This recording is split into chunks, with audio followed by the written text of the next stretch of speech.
The Blue Jays hope to put more space between them and the Rangers in one of the biggest series of the season. Hey everyone, welcome into another Sun Sports Roundtable. Rob Wong joined alongside by Toronto Sun Sports columnist Steve Simmons and Ryan Wolstat of the Toronto Sun, who was on the Blue Jays beat this week. And guys, after a sweep of the Royals this weekend, the Blue Jays have put themselves in a pretty good spot, a game and a half up on the Rangers heading into their four-game series at Rogers Centre beginning Monday. Before we get both of your thoughts on the series, let's talk about a couple of highly paid Jays who have been worth the money of late, Steve. Whose play has been impressive more to you, George Springer or Chris Bassitt?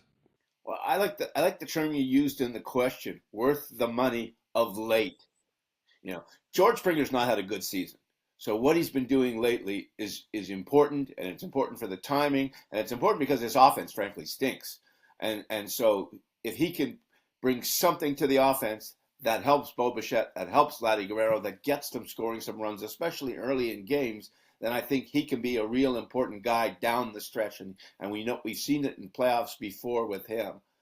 I don't think this series is nearly as important as we thought it was a week ago, 2 weeks ago, maybe even a month ago, because Texas has played so badly.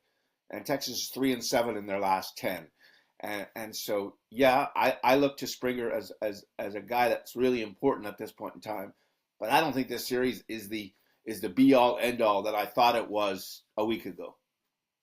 And as for the two of them, I think if you're talking, as Steve says, most recently in the last 2 weeks specifically, Springer has absolutely been on one of his hot streaks. But he has been a very strange season for him. 2 terrible months sandwiched between 2 okay months. And I mean, in March to start the season, I think he had like 4 hits the first game, a Jays record, and he kept rolling in March. And as soon as it turned to April, he was awful.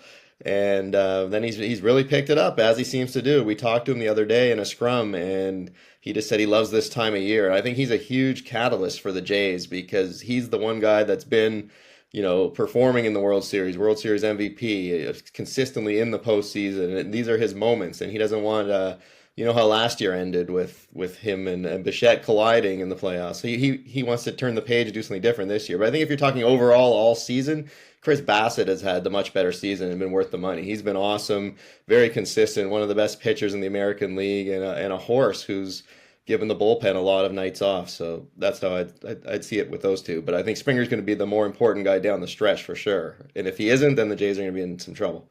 What's going to be interesting to see is that if they get to the playoffs, and I believe they will, Gausman's going to start the first game. Now, does it become Bassitt in the second game, or does it become Berrios in the second game, or how do you do it?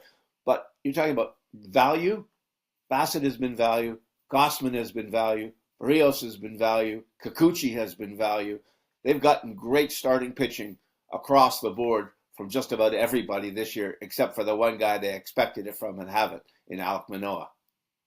All right, let's get into the four-game series between the Jays and Rangers. And Ryan, you heard from Steve that maybe this series it doesn't look as important as it did maybe a week ago, but the Rangers have been sliding. Maybe the Blue Jays are catching them at the right time. How do you feel about Toronto's chances going into this?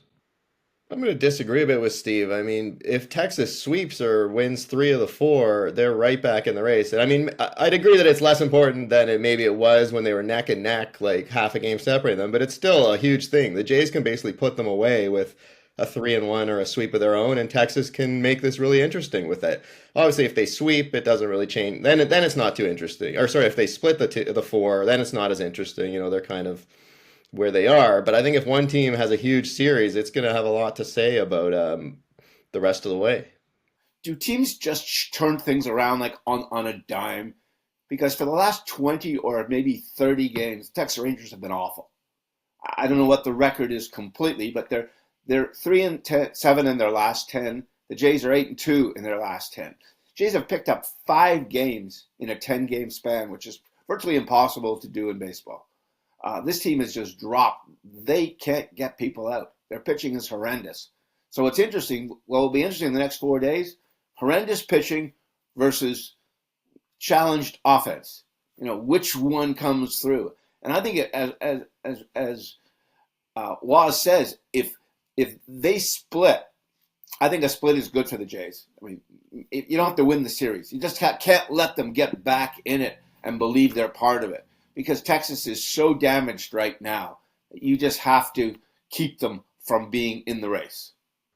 And the weird thing is, on paper, the pitching shouldn't be that bad. They have a lot of big name, really guys with decent ERAs overall. Like, I mean, you have Max Scherzer, you should always have a chance. They shouldn't be this awful. I know the bullpens had a lot to do with it, but yeah, like they just worry me a little bit because they still have a bunch of good players and they should not be this awful, but maybe they are. They traded a starter to Kansas City who was throwing a one hitter before everything went crazy yesterday. And if I'm looking at him, I'm thinking, I don't want to trade him away ever. Never mind how it ended. Yeah, it's two teams, of course, with a lot of recent history, different era right now, but we'll see how things shake down this week at Rogers Center. As always, leave your thoughts in the comments section below. For Steve Simmons and Ryan Wolstat, I'm Rob Wong. Thanks for tuning in, and we'll talk to you next time on another Sun Sports Roundtable.